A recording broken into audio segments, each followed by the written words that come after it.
ragu-ragu amin ya saudara. Selamat hidup Bapak Ibu Saudara, haleluya. Haleluya. Saat ini kita mau ambil sikap dengan firman Tuhan. Biarlah firman Tuhan yang logos itu menjadi rema di dalam kehidupan setiap kita, amin. Haleluya. Terima kasih Tuhan buat sukacita yang Tuhan berikan untuk setiap kami. Kami katakan bahwa Tuhan kami Tuhan yang baik. Bahkan di dalam lembah kelam, gak ada mutlak itu yang menyertai setiap kami. Secara manusia mungkin kami merasakan hari ini gak baik atau kemarin gak baik. Tapi kami tahu ketika kami tahu rancangan Tuhan adalah rancangan yang terbaik, kami gak mau sebut-sebut lagi. Sebab kami menaruh percaya kami sama Tuhan. Tuhan yang berproses dalam hidup kami. Kami siapkan hati kami untuk boleh ditegur dan diajar oleh Tuhan. Terima kasih Tuhan. Aku yang baik, Kau sangat ku cinta, lebih dari segalanya di dalam hidupku.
Yesusku, Kau segala. Yang sepakat mari sama-sama kembali katakan tak pernah berakhir.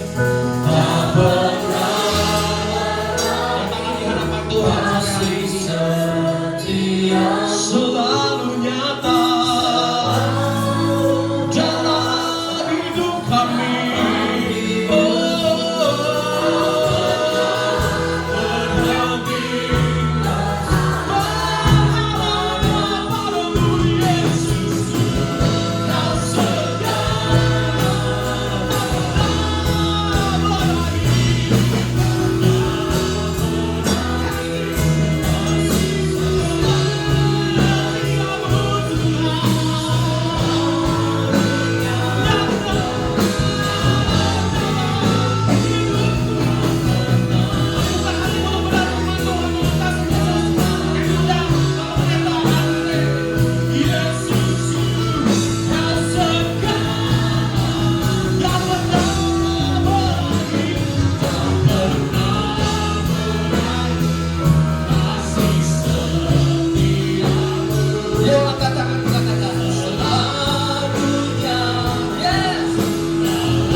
Kami melihat Tuhan kebaikan-Mu yang begitu nyata senantiasa terjadi dalam hidup kami. Sekalipun kami harus melewati lembah kekelaman, lembah air mata, tapi kami percaya tangan-Mu tidak pernah terlepas sedetik pun atas hidup kami. Kami begitu melihat penyertaan Tuhan yang nyata di dalam hidup kami. Sungguh kami bersyukur, kami bangga punya Allah yang dahsyat seperti ini. Terima kasih Tuhan. Kalau sore hari ini kami masih diizinkan untuk beribadah, satu kehormatan bagi hamba-Mu untuk menyampaikan seluruh isi hati Tuhan tempat ini. Satu kehormatan bagi kami semua Tuhan, masih diperbolehkan untuk mendengarkan firman Tuhan. Karena kami percaya hanya melalui firman-Mu hidup kami berubah, hidup kami jadi dampak, hidup kami memberkati orang lain. Dan lewat hidup kami orang melihat Yesus nyata, Yesus dipermuliakan. Tuhan berkati jemaat Tuhan di tempat ini. Kurang tidur hamba-Mu yang tidak ada apa-apanya ini menjadi perpanjangan tangan isi hati Tuhan untuk menyampaikan seluruh kebenaran firman Tuhan, supaya benar-benar jemaat di tempat ini bertumbuh di dalam kebenaran firman. Segala kemuliaan, hormat, syukur kami hanya bagi nama-Mu yang kudus. Demi nama Tuhan Yesus Kristus, jemaat yang siap mendengar firman Tuhan katakan amin. Haleluya. Kasih tepuk tangan sekali lagi buat Tuhan. Terima kasih rekan-rekan Praise and Worship Bro Daniel. Terima kasih Tuhan Yesus memberkati. Sekali lagi tepuk tangan dong buat tim Praise and Worship kita.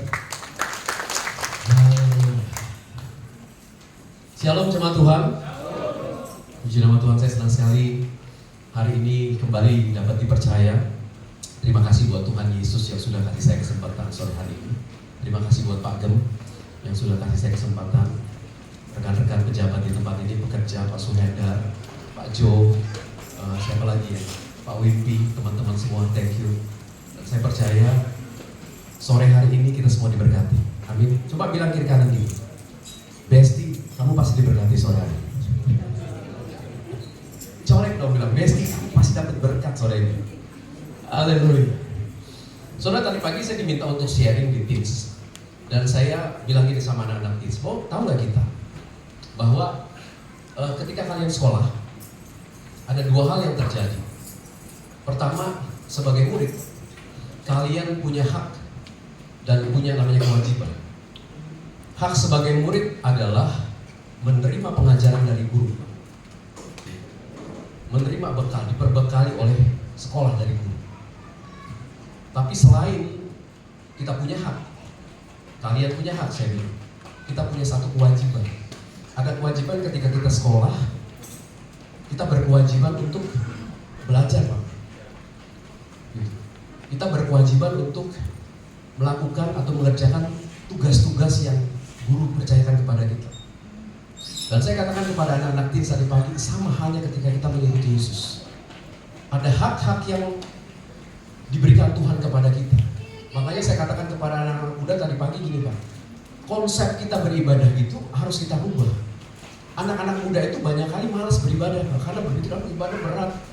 Gereja lagi gitu. Padahal ketika kita beribadah, saya bilang sama anak-anak muda, kalian itu sedang diberikan haknya.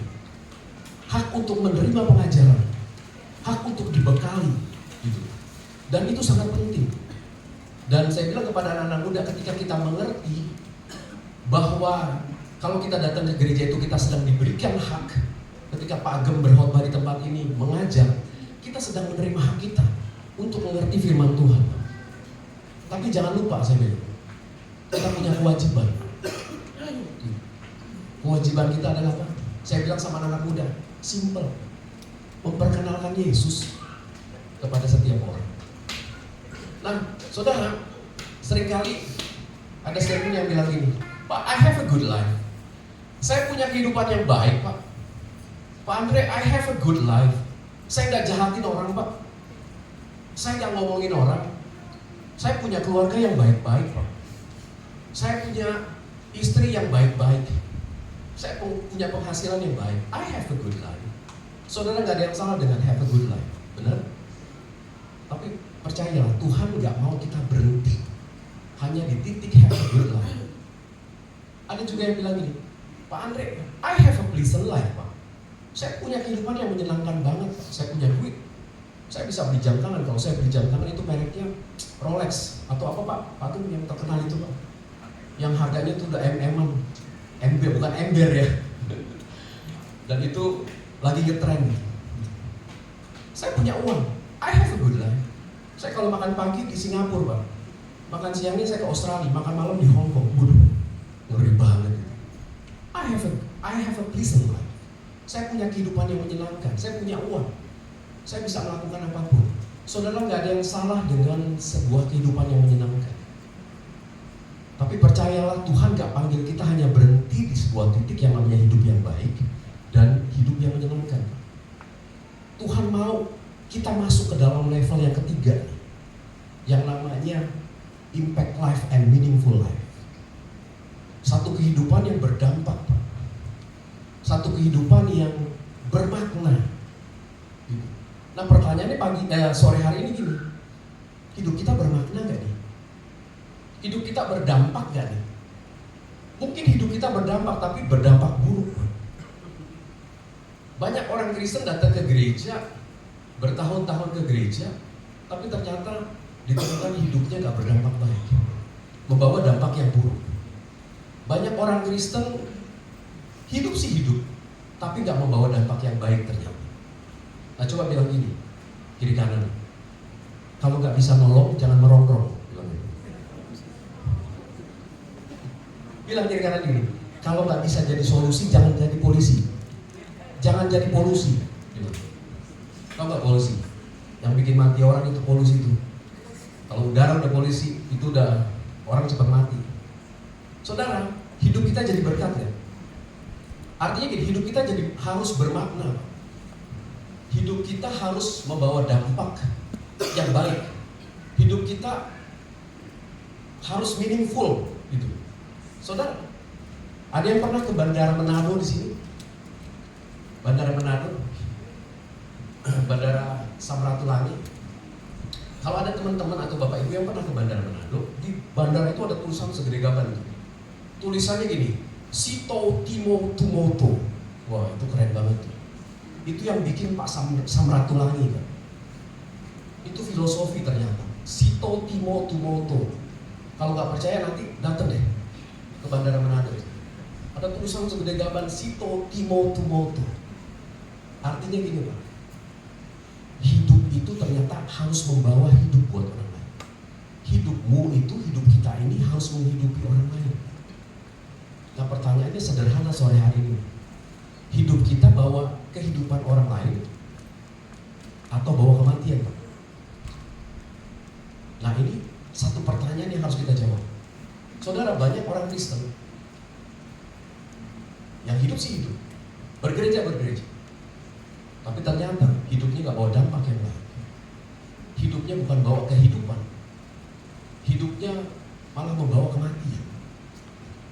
Sito Timoto itu satu filosofi yang dalam. Itu sebenarnya filosofi itu diambil dari seorang pejuang Pak. Seorang pejuang Belanda yang namanya Multatuli, kenal? Ada yang pernah belajar di SMP, SMA Multatuli? Ayo adik-adik. Multatuli. De Westdekker tahu? Nah itu nama bahasa Indonesianya Multatuli Pak. Seorang Belanda yang memperjuangkan hak asasi manusia di daerah Banten Lebak. Bagaimana dia menentang bangsanya sendiri Belanda untuk membela orang-orang Indonesia yang tertindas saat itu. Dia berubah nama jadi Multatuli dan dia bikin buku namanya Max Havelaar. Pernah dengar ya?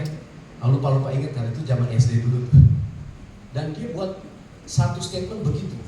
Hidup kita itu harus bawa dampak buat orang. Hidup kita itu harus memberikan kehidupan buat orang. Nah saudara, saya akan mulai dari ayat ini, Kolose 3 ayat 10. Saya percaya di sini semua udah di dalam Yesus, amin. Atau ada yang belum di dalam Yesus? Nanti habis ibadah saya doain. Saya percaya semua di sini sudah terima Tuhan, sudah di dalam Tuhan, amin. Kolose 3 ayat 10 saya akan mulai dari sini. Oke, sudah dapat semua atau kita baca di depannya? Ayat ini bilang gini, Paulus bilang gini, 3:21. Dan telah mengenakan manusia baru yang terus-menerus diperbaharui, apa? Yes, jemaat Tuhan perhatikan baik. Saya percaya saudara kita semua sudah ada di dalam Yesus, amin. Kita disebut Paulus apa? Udah jadi manusia baru Pak, sudah mengenakan manusia yang baru. The problem is, masalahnya Pak, manusia baru kita harus apa? Harus terus diperbaharui ternyata. Kita nggak cukup jadi orang Kristen, nggak cukup. Nggak cukup cuma hadir di gereja ibadah. Ini tentunya hal yang baik. Tapi ternyata nggak cukup Pak.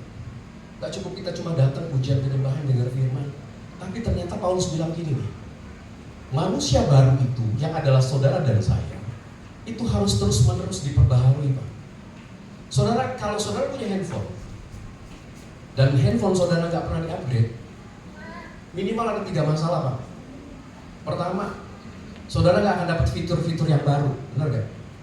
Lama-lama aja odis gitu. Kalau bapak-bapak tuh nggak pernah upgrade handphone, gue tua fitur-fiturnya gitu kan, nggak ada yang baru.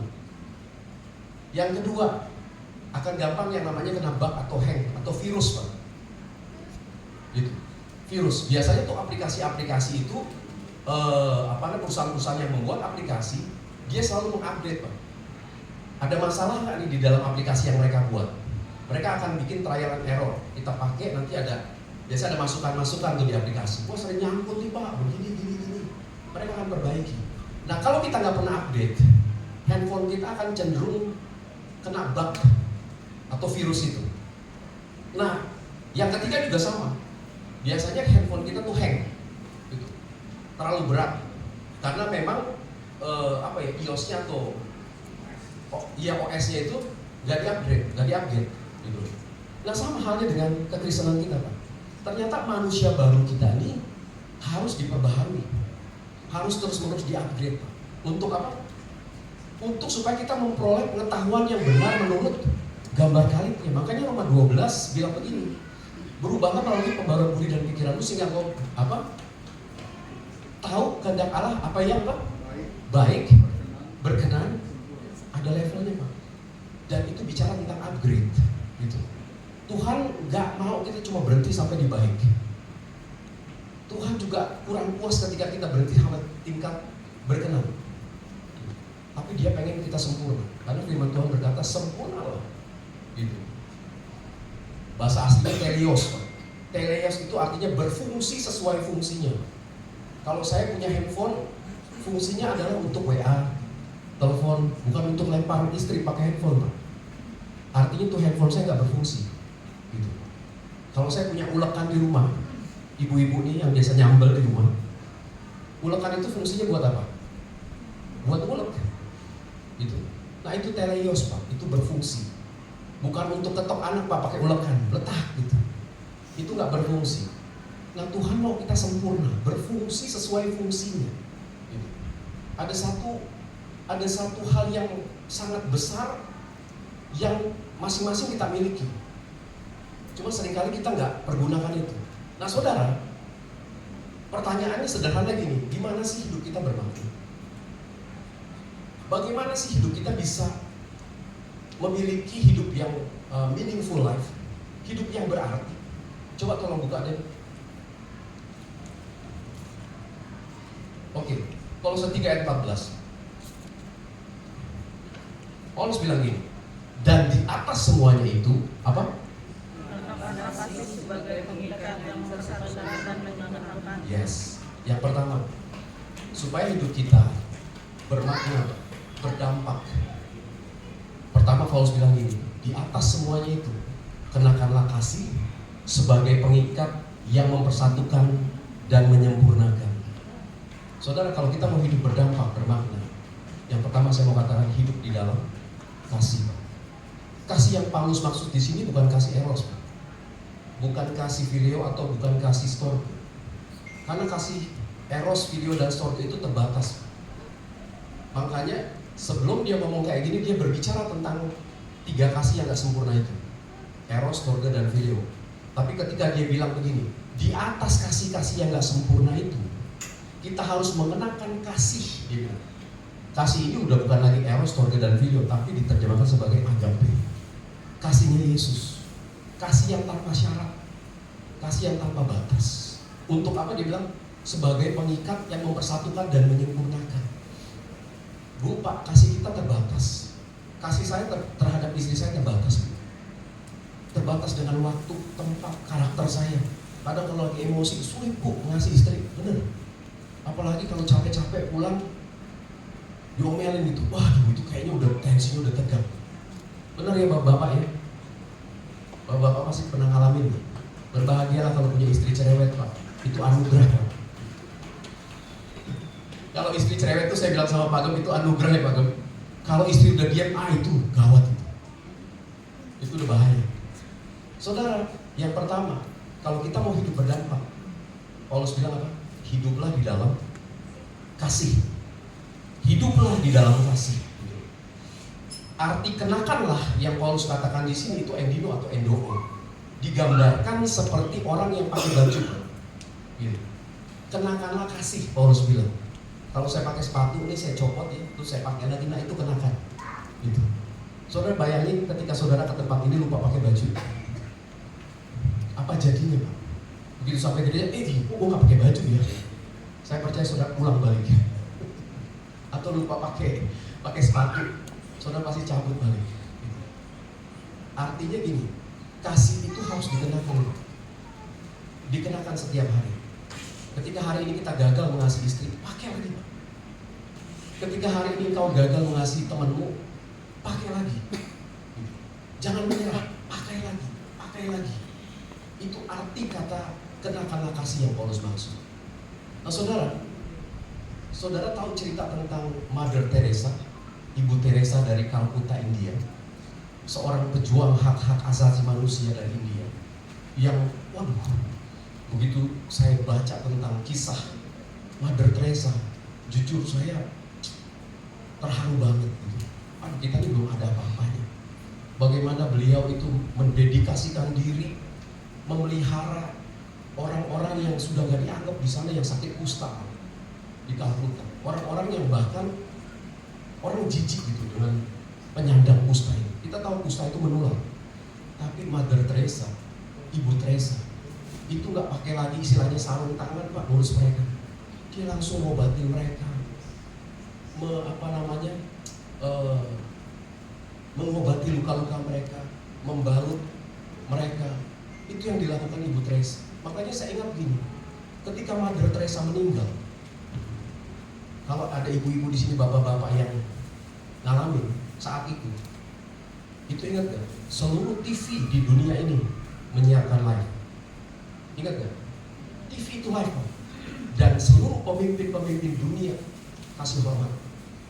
Nah dari sana saya belajar bahwa ternyata kasih itu gak ada batasan. Kasih itu menembus rata. Kasih itu menembus golongan. Kasih itu bukan kepada hanya teman-teman gereja aja. Bahkan sorry to say, seringkali saya menemukan kasih yang ada di gereja itu bertopeng. Ini gak enak kedengeran, tapi saya harus sampaikan. Kasih itu menembus batas, kasih itu menembus rata. Kasih itu menembus agama, golongan. Gak cuma di gereja, tapi kepada setiap orang. Karena keselamatan pada dasarnya bukan hanya bagi kita semata, tapi kepada seluruh orang. Kenapa akhirnya keselamatan itu jadi sepertinya terbatas? Saya pelajari itu lebih kepada orang itu yang gak terima keselamatan. Ada begitu besar kasih Allah akan dunia ini sehingga ia memberikan anaknya Tuhan supaya semua yang percaya. Ketika seseorang menerima Injil Kristus, pertanyaannya dia percaya gak? Apakah Tuhan gak adil? Oh Tuhan adil. Tapi Tuhan kasih free will kepada orang itu. Jadi keselamatan itu untuk semua orang. Kenapa pada akhirnya kita melihat ada orang-orang yang gak selamat? Karena memang mereka gak menerima. Mereka menolak keselamatan. Saudara, di sini ada yang punya kalung salib, ada yang pakai kalung salib. Saudara, gimana orang-orang luar melihat kita, orang-orang Kristen? Bukan kali kita pakai kalung salib, Bu. Kalau kalung salib itu bisa beli di pasar Senen atau pasar Depok sini mungkin. Kita tinggal ke toko emas, bilang, kok saya mau beli kalung salib. Pokoknya tanya yang berapa gram sih? Yang 10 gram. Pak, Bu, tanda kita orang Kristen bukan kalung salib. Bukan ketika kita jalan bawa Alkitab, enggak. No. Tanda kita orang Kristen adalah kasih. Ketika kita mempraktikkan kasih. Makanya saya selalu bilang gini sama adik-adik di gereja. Kalau ada orang tua yang belum di dalam Tuhan, belum terima Tuhan, jangan dihotbahin. Oma, terima Tuhan, kalau nggak oma mati masuk neraka. Oh, habis sudah. Langsung disiram air panas sama oma itu. Kalau ada orang tua atau saudara-saudara yang belum kenal Tuhan atau belum terima Tuhan, salah satu atau satu-satunya hal yang paling efektif adalah tunjukin kasih. Layani dengan sebaik-baik. Gitu. Kalau misalnya saya pakai contoh misalnya Victor gitu, dia orang tuanya misalnya lihat Victor, Tor, lu ke gereja setiap minggu, tapi gue ngeliat kok kelakuan lu kayak setan sih gitu. Ini andai-andai ya tuh, bukan andai, contoh gitu. Mereka nggak akan bertobat karena mereka nggak lihat Yesus dalam diri kita. Tapi ketika orang tua kita, saudara kita ngeliat, Tor, udah lo ke gereja, kok makin hari makin berubah ya. Dulu suka gosipin orang, kok sekarang berhenti ya. Dulu lo suka jahatin orang, kok sekarang lo, suka bantu orang ya. Gitu. Ada satu perubahan yang orang lihat, dan itu yang Tuhan mau. Jadi pertama, kalau kita mau hidup di dalam kehidupan yang berdampak, hiduplah di dalam kasih. Bilang gitu, hidup di dalam kasih. Kiri kanan dulu, hidup di dalam kasih. Buat hidup kamu jadi berkat buat orang. Amin. Yang kedua deh, Kolose 3 ayat 15. Gimana kehidupan kita kalau jadi dampak? Paulus bilang gini, hendaklah apa? Damai sejahtera Kristus memerintah dalam hatimu. Karena apa? Untuk itulah Bapak Ibu saya dipanggil. Untuk apa? Menjadi satu tubuh dan bersyukurlah. Yang kedua, Ibu Bapak, kalau hidup kita itu untuk menjadi dampak, have a meaningful life. have an impact life. Hiduplah di dalam apa? Damai sejahtera.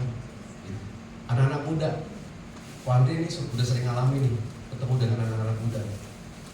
Begitu datang, kok doain aku dong, kok aku belum dapat pacar nih, kok. Oh iya, doain. Begitu dapat pacaran gitu kan, gak lama setahun datang lagi. Aduh, kok ini pacarku nih karakternya jelek banget, kok. Lah gimana? Waktu itu kamu minta doain, sekarang kamu udah kasih pacar. Iya, kok aku gak damai sejahtera, kok pacarku ternyata jelek karakternya, suka kentut sembarangan gitu misalnya. Begitu gak punya pacar, minta doain, didoakan Tuhan kasih pacar, damai sejahtera gak ada gitu. Masuk ke dalam pernikahan, tambah lagi lihat karakternya, aduh ternyata yang tadinya manis kan gitu, ternyata begitu masuk dalam pernikahan semuanya transparan. Ternyata semuanya yang indah-indah itu cuma ada di film-film India, Pak. Nggak terrealisasi dalam keluarga. Akhirnya nggak ada damai sejahtera. Kemudian punya anak, berdoa mau punya anak sama Tuhan, Tuhan kasih anak, hilang lagi damai sejahteranya karena anaknya bandel.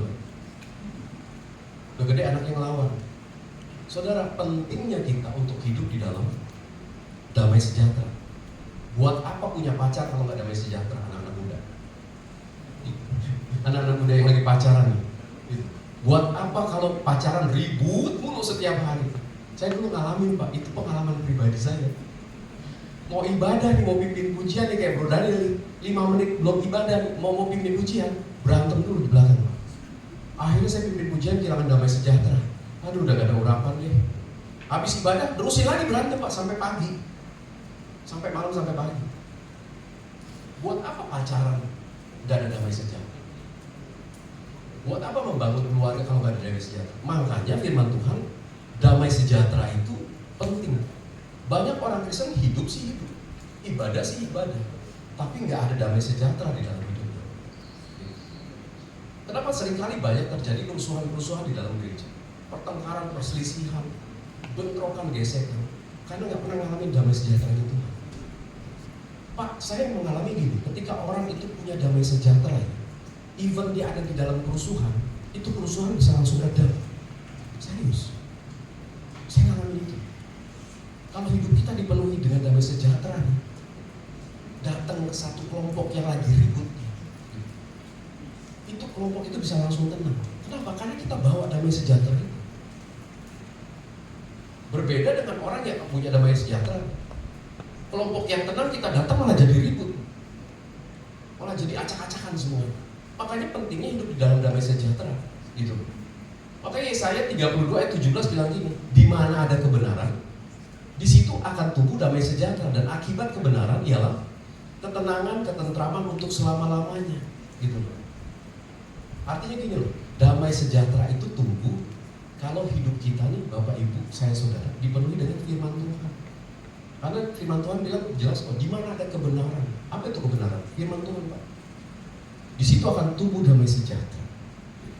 Banyak orang-orang Kristen nggak ngalamin damai sejahtera. Kenapa? Karena nggak pernah belajar firman Tuhan, nggak pernah mengerti esensi firman Tuhan, nggak pernah hidupin firman Tuhan itu dalam hidup. Akhirnya gampang terpancing emosi, meledak-meledak, marah, gitu. Nggak ada damai sejahtera. Hidupnya bawa chaos kemana-mana. Dan saya berdoa ini jangan sampai terjadi. Nah, firman Tuhan bilang apa? Di mana ada kebenaran, di situ akan tumbuh damai sejahtera. Dan akibat kebenaran itu ialah apa? Ketenangan. Makanya saya bilang tadi, kalau orang punya damai sejahtera, dia datang ke orang yang lagi panas sudah akan langsung adem. Gitu. Tenang bro, yuk kita doain. Tapi kalau orang nggak punya damai sejahtera, kenapa lu? Wah gila banget tuh orang, udah kita gebukin aja sama-sama deh. Akan begitu. Makanya kita harus bawa damai sejahtera itu. Nah, supaya kita punya damai sejahtera, hidup dalam kebenaran firman Tuhan. Bilang kiri kanannya gini, hidup dalam damai sejahtera, bikin nama Yesus dipermuliakan. Hidup dalam damai sejahtera, bilang kiri kanannya, membuat hidupku jadi dampak. Haleluya. Yang ketiga, Kolose 3 ayat 16, kita akan bahas satu-satu. Selanjutnya Paulus berkata apa? Kolose 3 ayat 16. 3, 2, 1 sama-sama. Hendaklah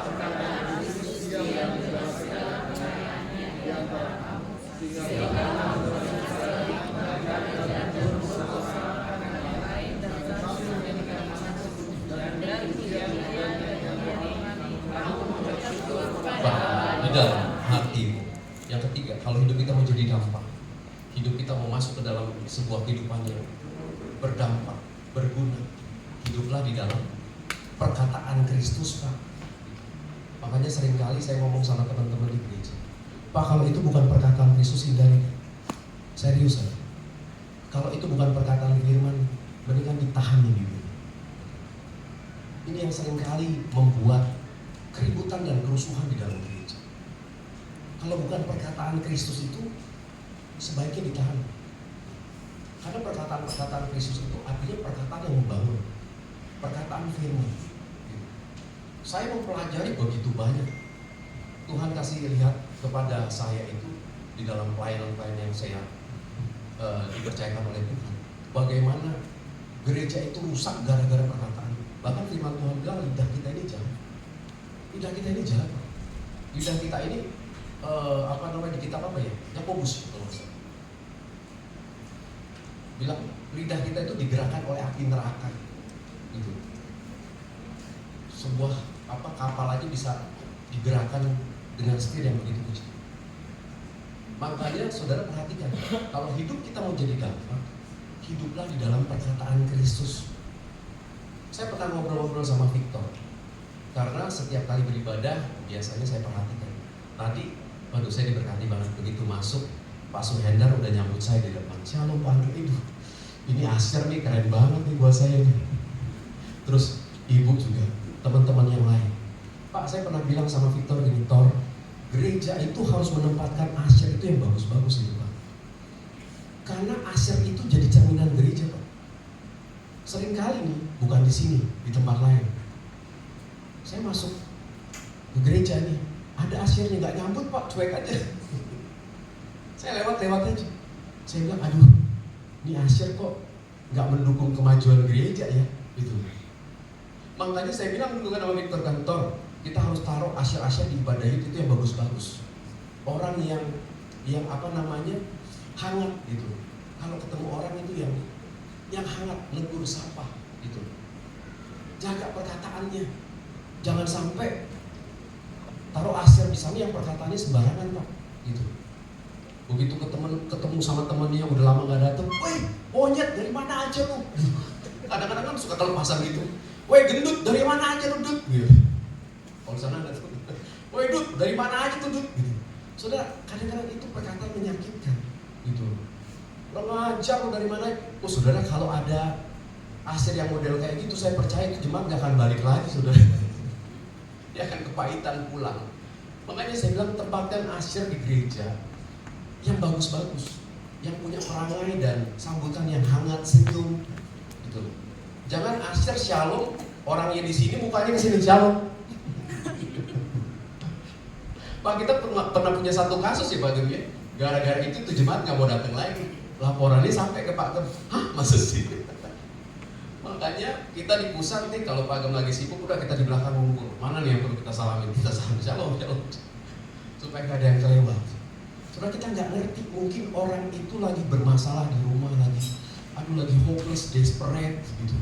Terus datang ke gereja berharap mendengar perkataan yang bagus, mendengar kata-kata yang menguatkan. Ketemu asyir yang model kayak gitu.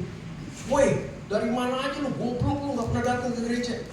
Saudara, saya percaya dia pulang, mungkin dia bisa bunuh diri kali ini. Iya, dia gak akan datang lagi ke gereja. Jadi kalau hidup kita mau berdampak, simpel. Hiduplah dalam perkataan Kristus. Nah ini satu hal yang harus menjadi perhatian dari banyak jemaat di gereja. Karena di gereja-gereja yang saya layani di luar sana, di sini enggak. Di sini baik-baik semua. Amin. Seringkali teman-teman tuh ngomong kayak gini, Pak Andre kalau mau dengar gosip terbaru datang aja ke gereja, Pak." Wah, serius? Iya Pak, datang aja ke gereja. Pasti ntar dengar deh gosip terbaru, Pak. Saudara, seringkali baik sadar ataupun tidak disadari, perkataan kita ini jadi batu sandungan. Perkataan kita ini seringkali menyakiti, menyinggung perasaan orang lain. Oleh sebab itu Paulus mengingatkan, hiduplah di dalam perkataan Kristus. Saya percaya ketika kita hidup dalam perkataan Kristus, hidup kita jadi berkat, Pak. Bahkan orang yang gak pernah datang ke gereja akan balik ke gereja. Saya baru memfollow up semalam nih, Pak. Saya udah sampai kalau nggak salah sama Pak Ageng case-nya. Ada seorang anak remaja yang sudah 2 tahun nggak beribadah di tempat kami. Hilang begitu aja. Itu luput dari pengawasan saya. Karena memang saya juga nggak tahu, saudara. Saya berpikir dia sibuk kerja atau sibuk urusan kegiatan. Seumuran Denny ya? Apa seumuran Victor? Seumuran Denny. 2 tahun nggak datang ke gereja. Ternyata beberapa minggu lalu kami dapat kabar bahwa anak ini nggak datang ke gereja karena pernah ngalamin konflik dengan temennya di youth, Pak. Gitu. Saya udah bilang sama pemimpin youth, anak-anak muda ini unik. Generasi Z ini unik nih. Apalagi sekarang ada namanya generasi strawberry kan. Itu lebih parah lagi tuh. Pinter-pinter tapi lembek. Mentalnya nggak ada. Generasi strawberry itu asalnya dari Taiwan kalau nggak salah. Masuk ke sini. Saya bilang gini, anak muda itu kalau dia udah gak senang sama pemimpinnya atau ada gesekan dan itu gak terselesaikan, dia akan tiba-tiba hilang aja dari gereja. Begitu ada pemimpinnya telepon, Dek, kamu kemana Dek? Kamu gak ke gereja? Enggak kan? Males kan? Kamu ada masalah? Enggak kan? Padahal sebenarnya begitu kita gali ada masalah. Nah saudara, ketika kita hidup dalam perkataan Kristus, kata-kata kita itu menguatkan, meneguhkan, mengokohkan. Anak yang 2 tahun ini gak beribadah, karena setelah saya cari tahu, ternyata dia pernah gesekan dengan salah satu rekannya di youth, dan dari situ dia putuskan untuk nggak mau lagi datang ke ibadah youth. Semalam saya coba-coba WA, gitu. Saya ngobrol dengan dia. Saya bilang, halo, gimana kabar kamu? Setengah jam kemudian dia balas, oh baik Kak, puji Tuhan, gimana kabar kakak? Baik, puji Tuhan, gimana kamu, kesibukan apa sekarang? Oh saya kerja Kak, gini-gini, tapi kamu baik ya, puji Tuhan. Terus saya utarakan, saya langsung to the point, saya bilang, saya udah lama mau lihat kamu di gereja. Saya pengen dong ketemu kamu, bahkan saya pengen banget kamu melayani di gereja. Pak, 10 menit kemudian, dia jawab saya, iya kok, saya pengen banget ke gereja, tapi gak pernah ada yang ngajakin saya ke gereja selama 2 tahun. Jadi dipikirnya mungkin teman-teman berpikir dia sibuk kali ya. Ya udah kalau gitu kamu datang ke gereja deh. Saya minta kamu melayani lagi ya di gereja ya. Saudara langsung diterima dalam 5 menit. Jadi kok aku dijadwal sebulan berapa kali kok? Wah, langsung cair begitu aja. Gitu. Dan saya lihat, wah, makasih ya Dek ya, aku diberkati banget gitu. Kok kalau aku melayani sebulan 2 kali cukup nggak? Oh cukup banget, aku bilang cukup banget. Udah hilang 2 tahun tiba-tiba minta sebulan 2 kali Pak. Bahagia banget aku dengarnya. Gitu. Segampang itu saudara. Jadi saya melihat bagaimana pentingnya kita hidup dalam perkataan Kristus. Makanya yang harus diperhatikan, gereja harus stop gosip. Gereja harus stop mengeluarkan kata-kata yang kasar. Benar-benar kehidupan kita harus memperhatikan. Kadang-kadang kita nggak sengaja sih. Kadang-kadang nggak sengaja ngomong, membuli atau apa gitu. Gendut dari mana lu gitu. Krempeng dari mana lu? Kalau yang ditegur gitu suasana hatinya lagi enak, asik Pak. Tapi kalau pas dia lagi bete, wah itu bisa bermasalah. Jadi yang ketiga saudara, hidup di dalam perkataan Kristus. Kita ini worshipers, kita ini penyembah. Kita worshipers bukan gossipers. Tapi saya temukan banyak sekali di gereja, bukan di sini, di tempat lain. Gossipers. Akhirnya hancur, berantakan.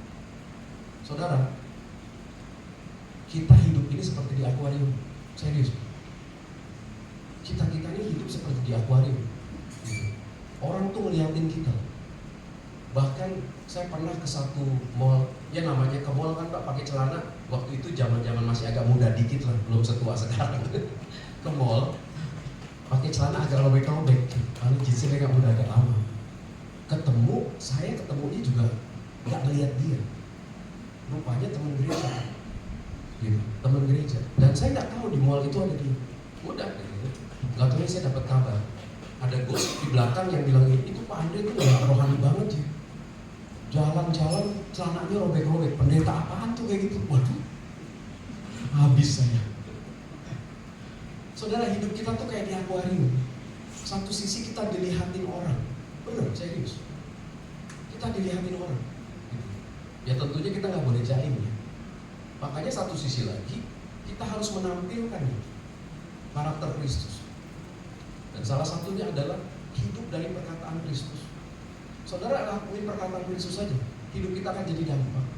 Amin. Coba bilang kiri kanan gini, hidup dalam perkataan Kristus bikin orang diberkati. Yes. Siap hidup dalam perkataan Kristus? Siap buang gosip-gosip yang gak benar?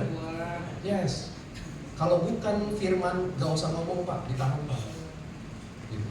Ini yang sering kali jadi keributan di dalam gereja. Dan akhirnya kusut semuanya. Akhirnya setan tepuk tangan di belakang. Hore, terjadi keributan. Hore, terjadi keributan. Habis. Jangan mau terpancing dengan saya. Pak, saya temukan setan bahkan dipakai hal-hal yang rohani. Serius. Dari dulu kan begitu. Musa lempar tongkat, dukun-dukun Firaun juga lempar tongkat jadi ular. Musa ketuk air sungai jadi darah, dukun-dukun Firaun juga jadi darah. Setan itu bahkan pakai hal-hal yang sepertinya rohani, padahal enggak sama sekali. Nah ini mohon diperhatikan. Ini satu hal mungkin yang enggak enak kedengarannya, tapi percayalah, ketika kita lakukan ini, wah hidup kita jadi berkat, hidup kita jadi dampak buat semua. Amin. Yang keempat, yang terakhir, gimana hidup kita jadi dampak? Gimana kita have a meaningful life? Kolose 3 ayat 17 bilang apa dia? Dan segala sesuatu yang kamu lakukan dengan perkataan atau perbuatan, lakukanlah semuanya itu dalam nama Yesus, dalam nama Tuhan Yesus, sambil apa? Mengucap syukur oleh Dia kepada. Yes. Yang keempat saudara, kalau hidup kita mau jadi berkat, hidup kita mau berdampak, hiduplah di dalam pengucapan syukur Pak. Bilang gini, iman. Bilang coba, iman. Doa dan ucapan syukur itu sama kuasa. Yes, saudara, saya perhatikan dunia ini penuh persungutan. Panas salah. Ini sekarang kita lagi dilanda panas, badai panas. Jokowi bilang tahun 2050 tuh dunia ngalamin kehancuran akibat panas ini. Gitu. Panas, kekeringan, penghasilan nggak ada, ekonomi akan kena imbas. Dunia ini penuh dengan persungutan. Panas salah, hujan salah, gitu. Diberkati salah, nggak diberkati lebih salah lagi. Gitu. Sedikit-sedikit menggerutu, sedikit-sedikit bersungut-sungut. Bersungut-sungut kok sedikit-sedikit. Sedikit-sedikit menggerutu. Nah saudara, hidup kita itu seringkali dunia ini penuh dengan persungutan. Hujan salah, kering salah, banjir salah. Saudara, banjir itu untuk pemulung-pemulung itu satu anugerah loh. Mereka bisa kumpulin barang-barang yang akhirnya mereka jual. Gitu. Beberapa orang pemulung yang pernah saya survei di rumah saya, tahu nggak doa mereka apa? Jakarta banjir Pak. Banjir Pak, kalau banjir kita bisa pungutin ember bekas, plastik Pak. Botol-botol itu banyak nganyut. Banyak duitnya Pak. Buat kita itu bencana, buat mereka itu anugerah. Jadi saya bilang, oh iya kita harus mengucap syukur ya. Apa yang kita komplainkan ternyata buat mereka ucapan syukur. Wow, itu keren banget gitu. Saya dapat arti kehidupan dari hal-hal yang sederhana. Saudara, saya mau bilang ini, bukan hanya doa lo yang dijawab Tuhan. Ketika kita berdoa, Tuhan jawab Bu. Tuhan jawab Pak. Jawabnya dengan berkat. Tetapi ketika kita menggerutu, ketika kita bersungut-sungut, itu Tuhan jawab. Itu tercatat di dalam kehidupan sejarah bangsa Israel. Ketika mereka bersungut-sungut, persungutan mereka itu sampai kepada Tuhan. Tuhan jawab dengan apa? Hukuman, dengan kutuk. Nah saudara, sederhana. Sore hari ini saya hanya bagikan 4 poin ini. Kalau hidup kita mau jadi dampak, kalau hidup kita sudah lama ada di dalam Kristus, yuk upgrade yuk. Gitu. Upgrade, terus-menerus diperbaharui, Paulus bilang, supaya kita makin lama mengerti. Gitu. Gambaran yang benar tentang kalitnya. Gitu. Kalau kita mau jadi dampak, 4 hal ini yuk kita sama-sama hidup. Pertama, hidup dalam kasih agape. Waduh, gereja kalau penuh kasih, Pak, aduh keren banget. Keren banget. Ini bangku gak akan muat, pasti. Ruangan ini gak akan muat, percaya. Kedua, hidup dalam damai sejahtera. Ketika kita hidup dalam damai sejahtera, ada konflik dikit pasti kita akan dah. Gandengan tangan, pelukan, salaman, kita doa. Kita satu keluarga dalam Tuhan. Aduh, itu keren banget. Gitu. Ketika kita hidup dalam perkataan Kristus, wah, perkataan Kristus itu perkataan yang jadi berkat, perkataan yang membawa dampak, yang menyembuhkan, yang menguatkan. Itu perkataan Kristus. Makanya sekarang bilang kiri kanan gini, kalau bukan perkataan Kristus, tahan ya bro. Tahan ya. Itu gak gampang Pak. Serius, saya aja masih belajar sampai saat ini. Yang keempat, terakhir hidup dalam pengucapan syukur. Ketika kita mulai hidup itu, firman Tuhan bilang ini dalam Matius 5 ayat 14. Firman Tuhan bilang ini, ketika kita hidup dalam kasih, hidup dalam damai sejahtera, perkataan Kristus, dan hidup dalam pengucapan syukur, maka firman Tuhan bilang ini, demikianlah hendaknya terangmu bercahaya di depan semua orang, supaya pada akhirnya apa? Mereka melihat perbuatanmu yang baik dan mempermuliakan Bapamu di surga. Ketika kita hidupi 4 unsur ini dalam kehidupan kita, Pak, hidup kita jadi berkat Pak. Kita nggak usah bicara tentang Yesus deh, gitu. Tunjukin Yesus ada di dalam kita lewat perkataan kita, lewat kasih kita, lewat ucapan syukur kita. Wah, itu keren banget. Dan ketika kita hidup itu, maka firman Tuhan bilang gini, orang akan melihat perbuatanmu yang baik dan akhirnya mempermuliakan Bapamu di surga. Amin. Selamat memiliki kehidupan yang berdampak. Tuhan berkati kita semua. Saya undang pemain musik, worship leader.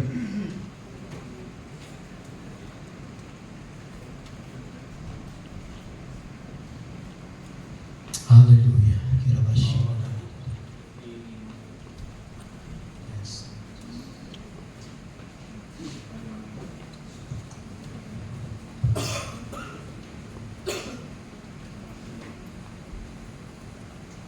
Mari kita renungkan firman Tuhan yang sederhana.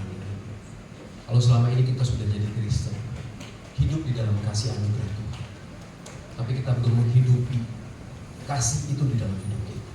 Ambil komitmen sore hari ini.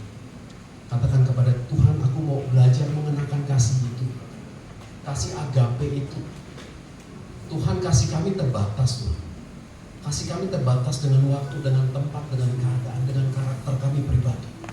Tapi ketika kami mengenakan kasih-Mu yang gak terbatas itu, kasih-Mu yang tidak terbatas itu yang akan mengikat kasih kami yang terbatas itu, dan akan mempersatukan kasih itu, memampukan kami untuk mengasihi orang yang bersalah kepada kami, memampukan kami untuk mengasihi orang yang menyakiti hati kami. Ampuni kami Tuhan kalau kami belum tinggal di dalam kasih. Sore hari ini Tuhan,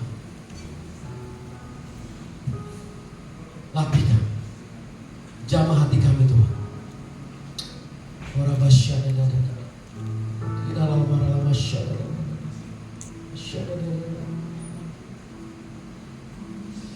ora basyada. Mari sembah Tuhan. Tidak lama, tidak masyada dada, sentuh setiap hati Yesus.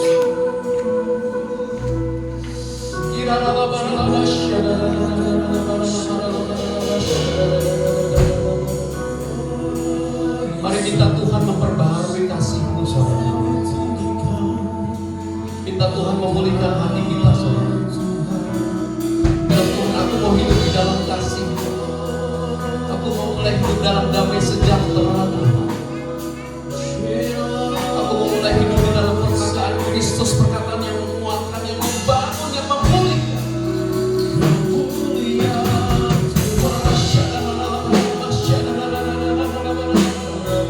Jamah hidup kami, pulihkan hati kami. Tidak lama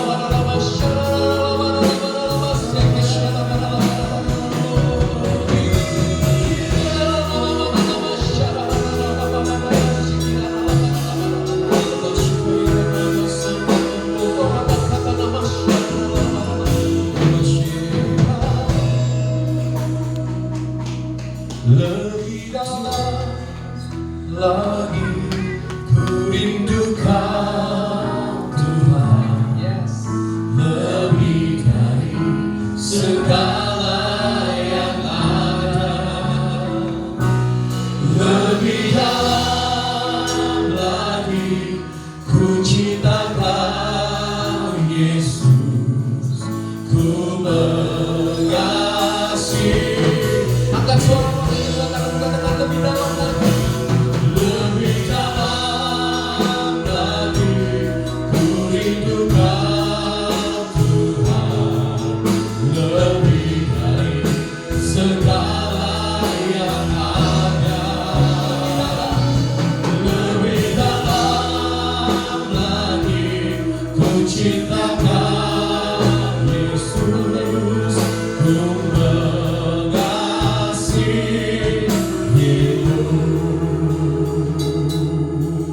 Mari Bapa, kami butuh kasih-Mu, kasih yang melampaui segala akal, kasih yang walaupun itu turun atas kami, kasih agape itu Tuhan,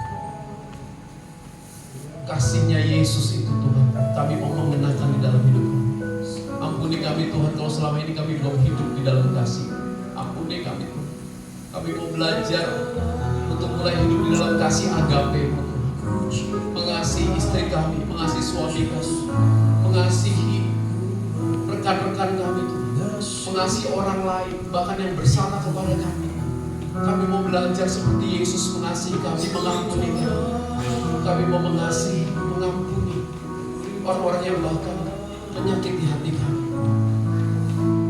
Tuhan, ajar kami sore hari ini untuk hidup di dalam damai sejahtera, tinggal di dalam kebenaran firman, sehingga damai sejahtera itu tumbuh di dalam hati kami Tuhan. Dan hidup kami Tuhan membawa ketenangan, membawa ketentraman bagi sekitar kami. Mampukan kami Tuhan untuk hidup di dalam perkataan Kristus. Ampuni kami Tuhan kalau selama ini perkataan kami jahat. Perkataan kami Tuhan sering menyakiti orang. Perkataan kami Tuhan sering kali menyinggung orang lain. Bahkan melalui perkataan kami membunuh orang-orang Tuhan. Ampuni kami Tuhan. Kuduskan lidah kami, kuduskan perkataan hati kami. Biar sore hari ini hanya perkataan Kristus yang keluar dari hati kami. Hanya ada perkataan Kristus yang keluar dari mulut bibir kami. Perkataan firman-Mu yang menguatkan, yang membangun, yang meneguhkan, yang menghidupkan, yang memulihkan. Tuhan, mampukan kami untuk tetap mengucap syukur di dalam segala perkara. Karena kami percaya Tuhan, ketika kami mengucap syukur, kami sedang mempercayakan setiap masalah kami kepada Tuhan. Engkau yang berdaulat di dalam setiap kehidupan kami. Ketika kami mengucap syukur, kami sedang tidak mengizinkan untuk roh-roh jahat itu menguasai hati dan pikiran kami. Saat ini Tuhan, kuduskan jemaat kami. Dalam nama Tuhan Yesus Kristus, Kau melawat jemaat di tempat ini. Kami mulai hidup di dalam damai sejahtera. Kami mulai hidup di dalam perkataan Kristus. Kami mulai hidup di dalam kasih. Dengan demikian, orang akan melihat perbuatan kami. Yesus nyata di dalam kami, dan melalui perbuatan kami nama Tuhan dimuliakan. Berkati Tuhan jemaat-Mu di tempat ini.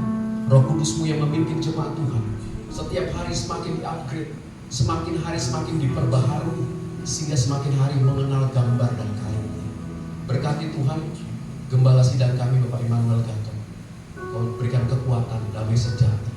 Kau terus memberikan kesehatan, shalom daripada Tuhan menguasai hati, sehingga apapun yang terjadi di tempat ini boleh mendewasakan, boleh membawa setiap jemaat Tuhan masuk ke dalam kemuliaan. Terima kasih Bapak. Yang berkati gembala sidang, para pekerja, jemaat Tuhan. Dan berkati setiap ibadah, anak-anak muda yang masih sekolah, kuliah, bekerja. Yang berkati semua di dalam nama Tuhan Yesus. Terima kasih Tuhan. Kami mengucap syukur. Kami terima setiap kebenaran firman-Mu dan kami siap melakukannya. Demi nama Tuhan Yesus Kristus kami berdoa dan mengucap syukur. Setiap kita sama-sama katakan amin, amin. Silakan duduk jemaatku. Dan berikan tepuk tangan yang meriah buat Tuhan Yesus. Kita haleluya. Kita diberkati firman Tuhan, amin. Puji nama Tuhan. Terima kasih untuk hambanya Bapak Pendeta Andre. Tuhan yang pakai lebih dahsyat lagi, lebih heran lagi bagi kemuliaan nama Tuhan. Puji nama Tuhan. Bapak Ibu Saudara, dari sore hari kita akan siapkan hati kita. Kita akan membawa persembahan sebagai ungkapan syukur kita. Sambil dekolektan boleh bersih ya, kita bersatu dalam doa. Syukur Tuhan untuk firman Tuhan yang ditabur hari ini Bapak. Terima kasih Tuhan, kami belajar sesuatu yang baru, kami diingatkan kembali Tuhan. Biar atau firman ini boleh terus bekerja di dalam hidup setiap kami. Berkati hamba-Mu, Pendeta Andre bersama dengan Ibu Rika Tuhan. Tuhan berkati di dalam pelayanan, di dalam keluarga. Tuhan pakai lebih heran lagi bagi hormat kemuliaan nama-Mu. Terima kasih Bapak, dan ungkapan syukur kami sore hari ini kami akan bawa persembahan. Ya, setiap rupiah persembahan kami boleh dengan ucapan syukur. Tuhan telah memberkati setiap kami. Demi nama Yesus kami berdoa, kami mengucap syukur. Semua yang siap memberikan terbaik sama-sama katakan amin. Selamat beri, Tuhan Yesus memberkati.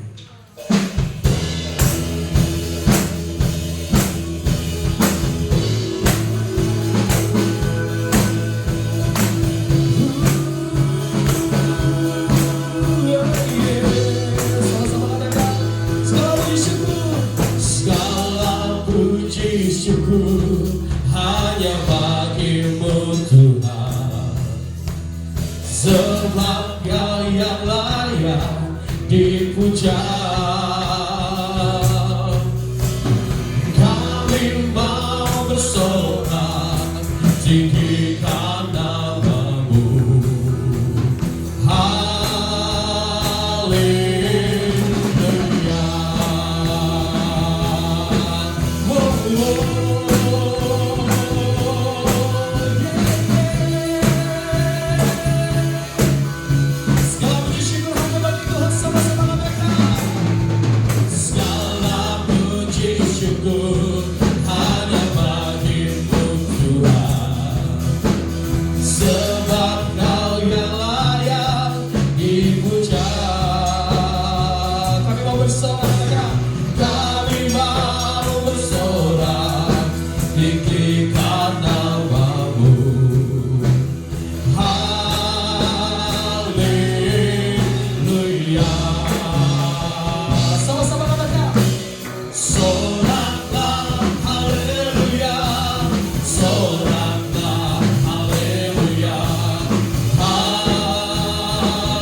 Haleluya. Terima kasih untuk persembahan Bapak Ibu Saudara. Tuhan Yesus memberkati. Akan ada beberapa pengumuman. Kembali kami mengundang Bapak Ibu Saudara boleh hadir kembali di hari Minggu depan. Kita sama-sama akan diberkati dan firman Tuhan. Kita beribadah sama-sama memuji memuliakan nama Tuhan. Bapak Ibu Saudara juga untuk ibadah teens dan youth kita terus Setiap hari Sabtu jam 5 sore Bapak Ibu Saudara. Dan perlu diingatkan bagi Bapak Ibu Saudara yang mengikuti program diakonia, kami harapkan untuk boleh melakukan pembayaran diakonia bisa langsung membayar kepada bendahara gereja yaitu Ibu Leni. Jadi sekali lagi bagi Bapak Ibu yang terdaftar dalam diakonia, pelayanan diakonia bisa mulai bulan ini untuk bisa memberikan uangnya untuk bisa sama-sama mengikuti diakonia untuk bisa menghubungi Ibu Leni sebagai bendahara gereja. Tuhan Yesus memberkati. Haleluya. Gak apa-apa Bapak Ibu Saudara, baru mati lampu. Saya takut pas buka mata nggak ada orang semuanya Bapak Ibu Saudara. Tapi saya juga nggak ada Bapak Ibu Saudara karena diangkat semuanya kan. Kalau saya ditinggal bahaya juga jangan-jangan gitu. Haleluya. Masih ada semua? Kalian diri masih aman? Aman. Berarti belum ditinggal Bapak Ibu Saudara. Kita nggak ditinggal soalnya. Saya tahu Bapak Ibu kaget loh kok Daniel nggak ada. Kayak gitu kan kalau mau lihat, oh berarti ditinggal gitu. Bercanda Bapak Ibu Saudara. Kita akan mendengarkan pengumuman dari sekolah minggu kepada Ibu Pendeta Odi. Habislah. Buatan ini. Oke, Shalom Bapak Ibu. Sebentar aja saya mau sedikit main untuk acara kita tanggal 22 Juni. Acara sekolah minggu ya, maaf maksudnya. kita untuk acara anak sekolah minggu dapat nasi box, tapi untuk orang dewasa atau orang tua anak-anak harap mempersiapkannya masing-masing. Atau di sana itu ada kafe Bapak Ibu sebelah persis sama ada farm. Kayaknya agak mahal sih. Oke, lanjut nanti kumpul di lapangan YLCC Kamboja. Ya, kumpulnya kita jam 6 pagi, bus sudah berangkat jam 6.30. Kenapa pagi benar? Karena perjalanan kita hampir 2 jam ke Caringin. Dan kita menggunakan 1 bus dan 1 mobil Bapak Gembala ini. Terus nanti kita juga siapin ada kue basah, kopi dan teh. Lalu yang terakhir saya himbau untuk anak-anak atau orang tua yang mau berenang sama anaknya juga tolong bawa pakaian ganti. Di sana juga ada mini zoom. Itu aja dari saya, Tuhan Yesus memberkati. Dan jangan lupa membayar ya Bapak Ibu Saudara, itu penting Bapak Ibu Saudara. Oh udah lunas semuanya ya. Oke Bapak Ibu Saudara, jangan takut soal makan-makan, Bapak Ibu bisa bawa ya. Mungkin bisa dibawa, bisa prasmanan sama-sama di sana. Gak usah khawatir, kan mahal belinya ya. Jadi berbungkus dari rumah ya kan, bawa semua sama-sama ya, rica dan lain-lainnya gitu, boleh sama-sama gitu. Capek kalau ceritanya. Boleh sama-sama kita akan menutup ibadah kita. Sama-sama kita makin berdiri di hadapan Tuhan.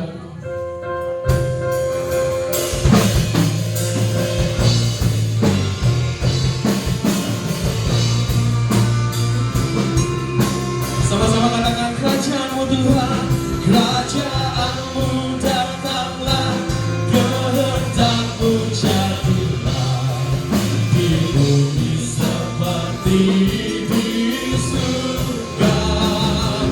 Kerajaanmu datanglah, kehendakmu jadilah di bumi seperti di surga.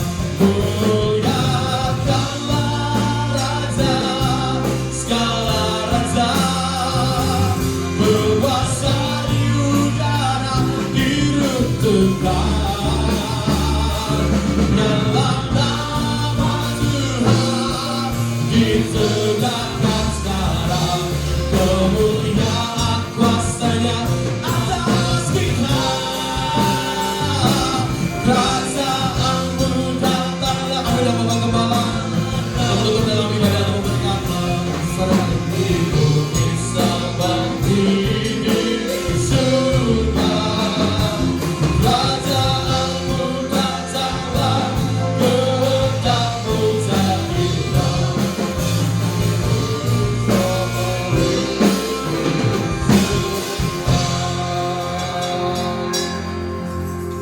Bapak Ibu jemaat yang terkasih, ibadah kita sudah selesai dan sebelum kita kembali ke tempat kita masing-masing, mari kita arahkan hati dan tangan kita untuk terima berkat Tuhan pada sore hari ini.